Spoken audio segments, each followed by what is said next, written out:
नमस्कार, मैं हूं पवन त्यागी। चुनावों की घोषणा के साथ ही देश के अंदर आचार संहिता लग चुकी है।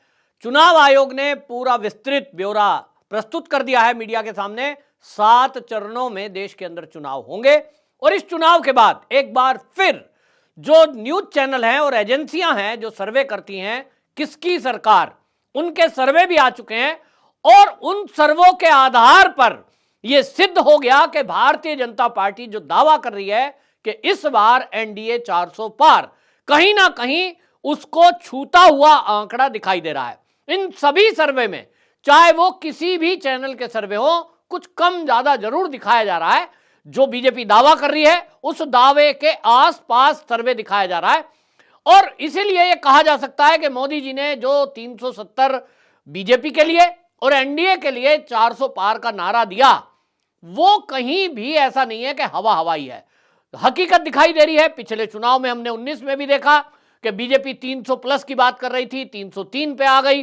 14 में भी हमने देखा और इस तरह से हम देख रहे हैं कि भारतीय जनता पार्टी का शीर्ष नेतृत्व जो है, चाहे वो मोदी जी फिर चाहे वो अमित शाह, बहुत संभल कर बोलते हैं। अभी अमित शाह जी ने आज तक के कॉन्क्लेव में एक कार्यक्रम में आपको बता दूं कि वो बात कर रहे थे और किस कॉन्फिडेंस के साथ उन्होंने बात की है। ये सवाल राहुल कमल ने पूछा कि भाई आप जो है दावा कर रहे हैं 350 प्लस का, 400 प्लस का, इस पे क्या आधार है? तो बड़े कॉन्फिडेंस तरीके से उन्होंने बताया कि भाई हम जो दावा करते हैं वो कोई हवा में नहीं है, हमारा अपना एक आकलन है, एक सर्वे है और उस सर्वे के आधार पर हम जब कोई आंकड़ा तय करते हैं तो उसके लिए पूरी ताकत लगाते हैं। 10% प्लस माइनस ये सभी सर्वे कहते हैं, तो बीजेपी का भी जो अपना सर्वे है 10 प्लस माइनस होगा, यानी 400 पार की बात करी है तो 400 का आंकड़ा तो छू ही जाएगा। अब ये जो सर्वे आए हैं अभी करंट में, मैं आपको बता रहा हूं, जो टीवी 9 भारतवर्ष ने जो आंकड़े रखे हैं उसके अनुसार अगर माने तो कुल मिलाकर के एनडीए को उन्होंने 247 सीटें देने की बात बताई है कि 247 इनको आ सकती है और जो इंडिया अलायंस है उसको 53 आ सकती है, अदर्स को 11 आ सकती है।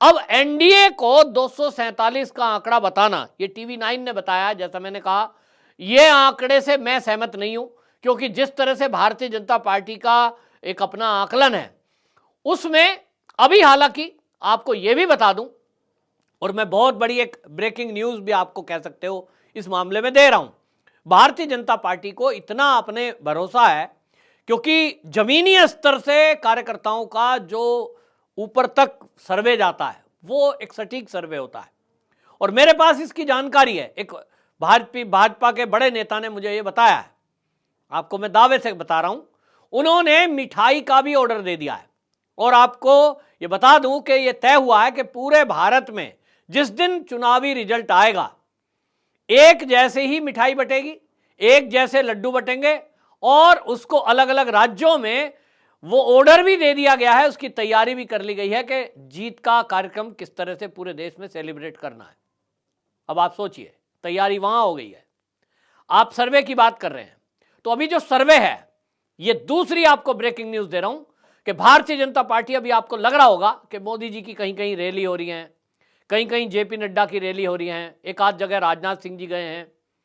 यह आपको बता दूं कि मोदी जी का जाना अभी तो कार्यक्रमों के उद्घाटन के उसमें हो रहा था कि कई जगह उनको शिलान्यास करना था, कई जगह जो है उनको आप उद्घाटन करना था। और ये क्योंकि आचार संहिता लगने के पहले पहले हो सकता है, आचार संहिता लग गई है, इसके बाद मोदी जी किसी भी कार्यक्रम का कोई उद्घाटन शिलान्यास नहीं कर सकते क्योंकि उस टाइम आचार संहिता लग जाती है। और इस बात को समझते हुए मोदी जी ताबड़तोड़ रैलियां कर रहे थे। रैली करना है, जिस राज्य में जाना है, राज्य के लोगों को बताना है कि हजारों करोड़ रुपए की जो परियोजना है उनमें क्या क्या निर्माण के काम होने वाले हैं। तो इसलिए मोदी जी की वो रैलियां आप देख रहे थे पूरे भारत में, मोदी जी घूम घूम कर जो बता रहे थे।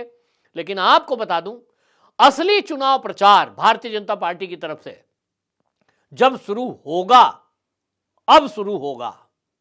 आज मैं आपसे बात कर रहा हूं, ये शुरुआत होगी अब विधिवत, और जब शुरुआत होगा तो भारतीय जनता पार्टी ही भारतीय जनता पार्टी दिखाई देगी। ये विपक्ष कहीं दिखाई नहीं देगा, आंधी में उड़ जाएगा, सब उड़ जाएगा। अभी आपने बीजेपी का प्रचार शुरू होता देखा ही नहीं है। अभी तो राहुल गांधी है, यात्रा निकाल रहे हैं, कभी ईवीएम पे सवाल उठा रहे हैं, ये बता रहा है, ईवीएम का मुद्दा ही बता रहा है कि विपक्ष ने मान ही लिया है कि वो हारेंगे और इसलिए पहले से कहना शुरू कर दो ईवीएम ईवीएम ईवीएम। उनके मैं आईटी सेल के लोगों को देखता हूं, दिन रात लगे हुए हैं, ईवीएम हैक हो रही है, ईवीएम पे चुनाव नहीं होना चाहिए, बैलेट पेपर से कराओ। अबे भैया, बैलेट पेपर से जब होता था, कांग्रेस ही ईवीएम लेकर आई, क्यों उसमें अरबों रुपया खर्च किया गया? क्यों जो है ये टेक्नोलॉजी को इस्तेमाल किया? कंप्यूटर यूज मत करो, मोबाइल फोन यूज मत करो, फिर तो वही बैलगाड़ी में आ जाओ। और रही बात हैक करने की, चुनौती देने के लिए कोई जाने को तैयार नहीं है। हालांकि सुप्रीम कोर्ट तक ने भी याचिका को रद्द कर दिया, ईवीएम के लेकर गए थे, सुप्रीम कोर्ट ने फटकार लगाई कि क्या बकवास बात करते हो, ये हर बार हो रहा है कि हर चुनाव के पहले आप ईवीएम पे सवाल उठा रहे हैं। 14 में भी आपको, तो 14 में तो उम्मीद नहीं थी इनको, तो तब तो कोई नहीं बोला। कांग्रेस पार्टी को 2014 में मोदी के आने की उम्मीद नहीं थी, तो ईवीएम ठीक थी और कांग्रेस के कार्यकाल में पूरी ठीक रही, किसी ने सवाल नहीं उठाया। लेकिन जब 19 में रिपीट हुआ तो इनकी आंखें खुली, अरे मोदी तो दोबारा आ गया, तो क्या करो, EVM EVM EVM, ballot paper से बात करो, ताकि इनको पता है कि बैलेट पेपर से भी होगा तो आएगा तब भी मोदी।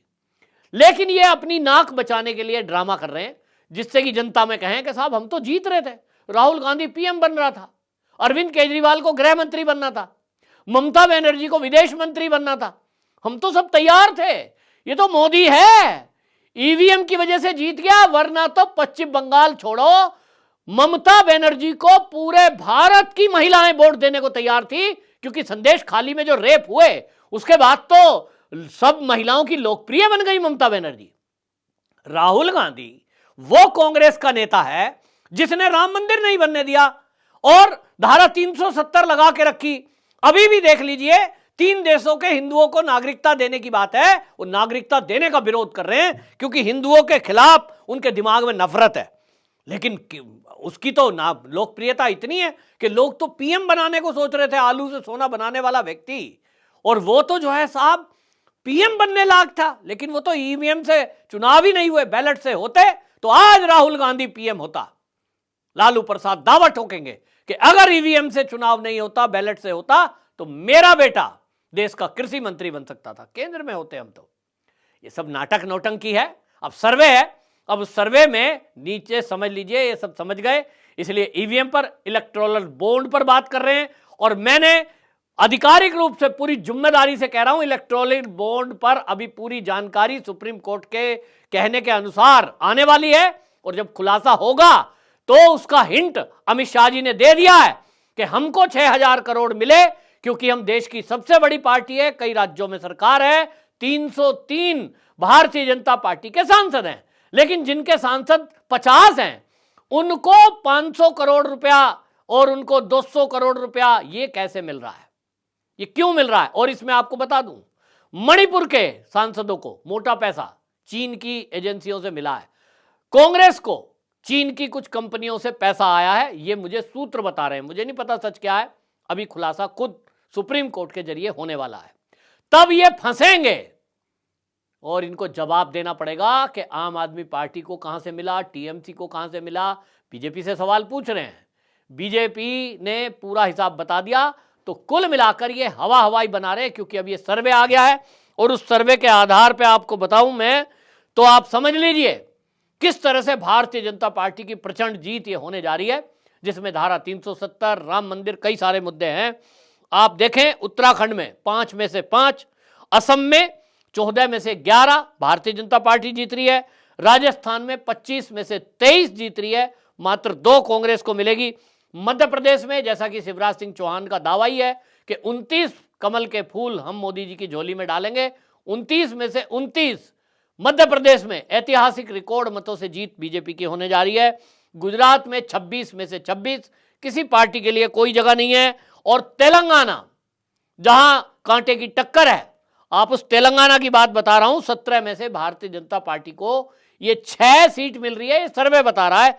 मैं अभी भी इसमें बढ़ोतरी करके बताना चाहूंगा कि ये 10 सीटें हो सकती हैं, कांग्रेस को 9, बीआरएस को 1, एआईएमआईएम को 1। अब इसी से आप अंदाजा लगा दीजिए, तेलंगाना में, वहां जब अभी का सर्वे बीजेपी को 6 बता रहा है, तो जब चुनाव प्रचार ठीक से शुरू होगा तो क्या होगा। उत्तर प्रदेश में 80 में से 73 भारतीय जनता पार्टी को और 7 सीटों में इंडिया अलायंस, जिसमें कांग्रेस भी है, समाजवादी भी है और टीएमसी भी है, ये सब मिलाकर के 7 सीटें। लेकिन ये आपको बता दूं 3 सीटों पे सिमटेंगे, मात्र 3, 2 या 3। 80 में से 2 या 3 ही समाजवादी को मिलेगी, बाकी सब बीजेपी जीतेगी। बिहार में 40 में से 38 सीट ये बीजेपी को दिखा रहे हैं, दो उस दल को जो रैली का रेला बताकर ये कह रहे हैं कि प्रधानमंत्री बन जाएगा तेजस्वी यादव। वो समझ लें कि ये सर्वे बता रहा है कि मात्र जेडीयू को 1 सीट मिलेगी, 1 कम्युनिस्ट को मिल सकती है। हरियाणा में भारतीय जनता पार्टी को 10 में से 1, उत्तराखंड में 5 में से 5। ये सर्वे है। और अब जैसा मैंने कहा, अभी चुनाव प्रचार शुरू नहीं हुआ है। भारतीय जनता पार्टी का जो योजना बनी हुई है, जब धुआंधार तरीके से उसके स्टार प्रचारक फील्ड में उतरेंगे, तो आपको बता दूं, ये भारतीय जनता पार्टी का जो लक्ष्य है एनडीए 400 पार, मुझे नहीं लगता इसमें कहीं 2-4 सीट भी कम होंगी, 400 के पार ही पहुंचेगा। देश की जनता को समझ में आएगा कि अगर देश का विकास करना है, अपने बच्चों का भविष्य सुरक्षित रखना है, इस देश को सुरक्षित रखना है, हिंदुत्व को सुरक्षित रखना है, हमारी संस्कृति की रक्षा करनी है, तो भारतीय जनता पार्टी ही वो एक दल है जो इन सब चीजों की रक्षा कर पाएगा। वरना तो कांग्रेस देश के टुकड़े टुकड़े करके और हिंदुओं को दबाकर कुचलकर इस देश में इस्लामिक राष्ट्र बनाने वालों के साथ खड़ी है। ये सब लोगों के समझ में आ रहा है और आगे आएगा। और इसीलिए कांग्रेस का सुपड़ा साफ होगा। इस सर्वे में भी जो इंडिया अलायंस है उसको आपको बताऊं 53 सीट बताई हैं, तो मेरा दावा ठीक हो गया। कांग्रेस को इस मामले में लगभग 35 सीटें कांग्रेस के पास रहेंगी, बस उतने पे सिमट जाएगा। आपकी क्या राय है, कमेंट बॉक्स में जरूर बताएं। वंदे मातरम।